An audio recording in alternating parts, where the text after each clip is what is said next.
नमस्कार, मी सुशील कुलकर्णी. आपण पाहताय अॅनालायझर. मोहित कंबोजच्या ट्विटनी पुन्हा एकदा धमाल उडवून दिलेली आहे. यावेळेला कोण तो नेता असा प्रश्न शिल्लक राहत नाही, कारण नेता कोण आहे आणि कोणाच्या कंपनी आहेत हे जवळपास स्पष्ट होत आलेलं आहे. रोहित पवार यांच्यावरती यावेळेला मोहित कंबोज यांचा वार आहे हेही स्पष्ट होत आहे, पण त्यात दोन वेगवेगळे विषय दिसत आहेत असं तरी वाटतंय. महाराष्ट्र राज्य शिखर बँक ज्या कारखान्यांना कर्ज देते त्यामुळे ती तोट्यात जाते, तो कारखाना कसा घेतला जातो याविषयी देखील मोहित कंबोज बोलतात आणि त्यात नेमका कोण हा प्रश्न पुन्हा अनुत्तरित राहतो. मंडळी, राजकारणी मंडळींचं कसं आहे ना की जे जे जगात आहे ते सगळं यांना हवं असतं. आपल्या जिल्ह्यात होणारे व्यवसाय, छोटे छोटे व्यवसाय, मोठी मोठी कामं ही सगळी राजकारण्यांच्याच कुटुंबात असतात असं नेहमीच दिसत आलेलं आहे. अगदी उदाहरण द्यायचं झालं तर मी तुम्हाला लातूरचं देईल. लातूरमध्ये 4 चाकीचा एजन्सी त्यांच्याच नावावर, 2 चाकीची एजन्सी त्यांच्याच नावावर, दूध यांच्याकडंच, दारू यांच्याकडंच, वर्तमानपत्र यांच्याकडंच, प्रिंटिंग मशीन यांच्याकडंच, सगळ्या जागा यांच्याकडंच, साखर कारखाना यांच्यात ताब्यात, सूतगिरणी यांच्यात ताब्यात. चलो ना चालो ती गोष्ट वेगळी. साखर कारखान्यावर सर्वोच्च जाणारा ऊस यांचाच. अगदी रोजच्या रोज कारखान्यातून निघणारी साखर मुंबईत जाण्यासाठी ट्रॅव्हल्सचा वापर यांच्याकडंच. अहो, किती म्हणून यादी सांगावी. राजकारण्यांचं हे असंच असतं. मी तर असं ऐकलंय की परळीमध्ये सगळ्याच एजन्सी एकाच व्यक्तीच्या नावावर आहेत. म्हणजे अगदी पाण्यापासून ते रोजच्या वापराच्या हिंदुस्तान युनिलिव्हर असो किंवा अजून कोणत्या कंपन्या असो, या सगळ्याच्या डीलरशिप या एकाच व्यक्तीकडे आहेत. अगदी गायछापची सुद्धा मिळावी यासाठी प्रचंड जोर लावण्यात आला होता. अर्थात त्यावरून वाद झालेत, हा भाग वेगळा. पण राजकारणी मंडळी गावातला धंदा दुसऱ्याकडे जाऊच देत नाही. नेमकं हेच सूत्र बारामतीत देखील पकडल्या गेलंय. बारामतीत आपण बघतो, बारामतीमध्ये जे काही व्यवसाय उभे राहिलेले आहेत ते सगळेच्या सगळे व्यवसाय हे एकाच व्यक्तीचे आहेत. बारामती काय, बाहेर सुद्धा असंच चाललंय. म्हणजे एक माणूस स्टार्टअपचा व्यवसाय सुरू करतो आणि त्यात काय काय असावं ज्यावरती मोहित कंबोज यांनी फार जोर दिलाय. म्हणजे अगदी कपड्याचा कारखाना तुमचा, प्लास्टिकचा कारखाना तुमचा, हिरे तुमच्याकडंच, सोनं तुमच्याकडंच, बांधकाम रिअल इस्टेटमध्ये तुम्हीच, आयात निर्यातीच्या धंद्यात तुम्हीच, दारूमध्ये तुम्हीच, अगदी अंडर गार्मेंट सुद्धा. म्हणजे त्यात मोहित कंबोज सरळ सरळ चड्डी बनाना असं लिहितात, पण अंडर गार्मेंटचा व्यवसाय सुद्धा स्टार्टअपमध्ये यांचाच. अशी ही कोणती कंपनी आहे की ज्या कंपनीकडून एवढ्या मोठ्या प्रमाणावर स्टार्टअप सुरू होतात? बरं, या कंपन्यांचा घोळ काय आहे हे देखील जरा स्पष्ट झालं पाहिजे. मोहित कंबोज यांनी जे आरोप केले आहेत त्यातल्या काही गोष्टी जरा मी खुलासेवार तुमच्या समोर मांडतोय. Green acre resort private limited नावाची एक कंपनी, ज्या कंपनीचे डायरेक्टर होते रोहित राजेंद्र पवार. मी होते हा शब्द वापरतोय, आता ते डायरेक्टर नाही आहेत.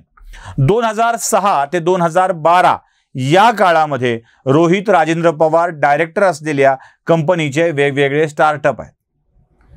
याच कंपनीचे डायरेक्टर म्हणून रोहित पवारांचे वडील राजेंद्र पवार देखील होते. त्यांचा कालावधी 2006 ते 2009 आहे.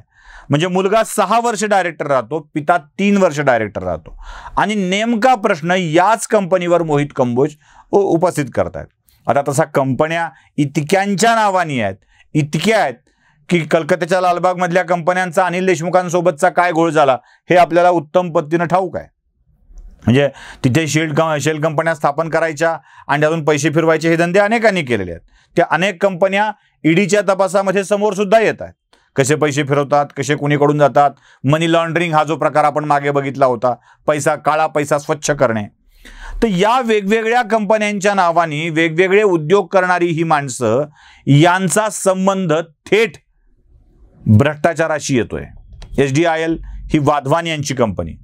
SDILचा घोटाळा आपण बघितलेला आहे. त्यात अनेक जण अडकलेत. पत्राचाळचा संबंध सुद्धा SDILशी येतो, वाधवान परिवाराशी येतो. हा वाधवान परिवारांना इतका त्रास देणार आहे तुम्हाला सांगून ठेवतो. म्हणजे या सरकारच्या काउंटडाऊनला सुरुवातच वाधवांपासून झालेली होती. लॉकडाऊन लागलं. लॉकडाऊनच्या काळात पुण्याच्या पोलीस आयुक्तांनी वाधवान परिवाराला पत्र दिलं, हे माझे फॅमिली मेंबर आहेत म्हणून, आणि खंडाळा ते महाबळेश्वर असा प्रवास करता यावा यासाठी 2 गाड्यांचं स्पेशल परमिट त्यावेळेसच्या गृह विभागाच्या प्रधान सचिवांनी देऊन टाकलं होतं. तिथून या सरकारच्या काउंटडाऊनला सुरुवात झाली. तिथून म्हणजे पहिला वादग्रस्त मुद्दा तो होता या मागच्या सरकारचा, महाविकास आघाडी सरकारचा. वाधवान, DHFL, SDIL या घोटाळ्यातला सगळ्यात मोठा आरोपी, पुढे अटकही झाली वाधवानला. पत्राचाळ प्रकरणामध्येही वाधवानच आहे, आणि आता या कंपनीशी संबंधात सुद्धा वाधवानच आहेत. रोहित पवार आणि राजेंद्र पवार वगळता ही जी ग्रीन एकर रिसॉर्ट कंपनी आहे, त्या कंपनीचे बहुसंख्याक डायरेक्टर SDILच्या घोटाळ्यामध्ये सहभागी असल्यामुळे तुरुंगात गेलेले आहेत. आणि वाधवान परिवार सुद्धा आता तुरुंगात आहे. वाधवान एकटेच मरत नाही आहेत, तर ते अनेकांना यात अडकवत आहेत. आणि बँकांचे घोटाळे तर या काळामध्ये खूप मोठे झालेले आहेत. म्हणजे अगदी शिखर बँकेचा साखर कारखान्यांना वित्तपुरवठा करण्याचा घोटाळा, त्यात 1200 कोटी रुपयाला त्या काळात बँक तोट्यात आली होती, शिखर बँकच. अजित पवारांच्या कारखान्याला शिखर बँक कर्ज देते कशी? बरं, तुम्ही कारखाना 550 कोटीत घेता आणि 150 कोटी रुपये त्याच कारखान्यासाठी कर्ज घेता. म्हणजे कारखान्याच्या मूळ किमतीपेक्षा दुप्पट तिप्पट रकमेचं कर्ज शिखर बँकच यांना देत होते.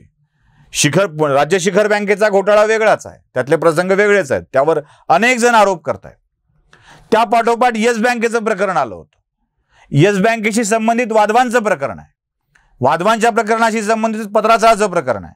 म्हणजे हा वाधवान परिवार राष्ट्रवादी काँग्रेसच्या एक नेत्याला आपल्या जवळ घेतोय, आणि आता अर्थ कळायला लागलाय. पुण्याचे आताचे पोलीस आयुक्त आणि त्यावेळेसचे गृह विभागाचे सचिव अमिताभ गुप्ता यांचे फॅमिली फ्रेंड या शब्दाचा आता उलगडा होऊ लागलाय.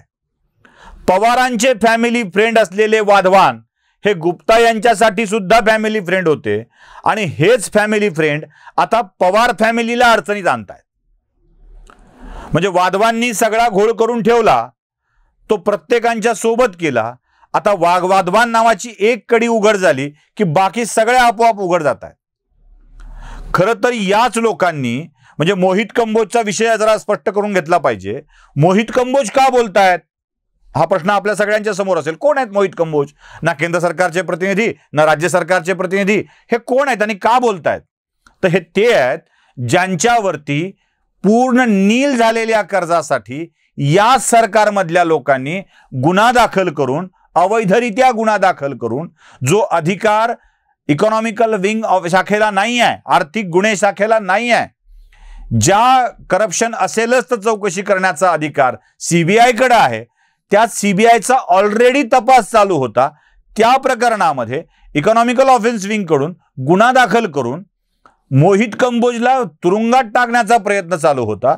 या मोहित कंबोजनी वन टाइम सेटलमेंटमध्ये फेडलेलं कर्ज हे बाकी आहे असा आभास निर्माण करून त्यांच्याविषयीची चर्चा घडवून आणली होती. आता हाच ज्या बँकेच्या कर्ज प्रकरणामध्ये मोहित कंबोजला अडकवलेला आहे, तशा आणि तशाच प्रकरणामध्ये मोहित कंबोज राष्ट्रवादीला अडकवू लागलेले आहेत. म्हणजे मोहित कंबोजचा संबंध येतो असा. आणि वाधवान हा एक असा मुद्दा झालाय राष्ट्रवादीसाठी की ज्या सगळ्याच घोटाळ्यांच्या मध्ये वाधवांशी संपर्क येतोय, आणि राष्ट्रवादीच्या नेत्यांचा त्यासोबत सेनेच्या नेत्यांचा वाधवांशी जवळचा संबंध येतोय.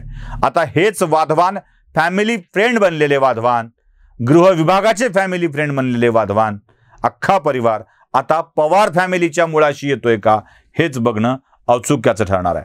व्हिडिओ आवडला असेल तर लाईक, शेअर आणि सबस्क्राईब नक्की करा. धन्यवाद.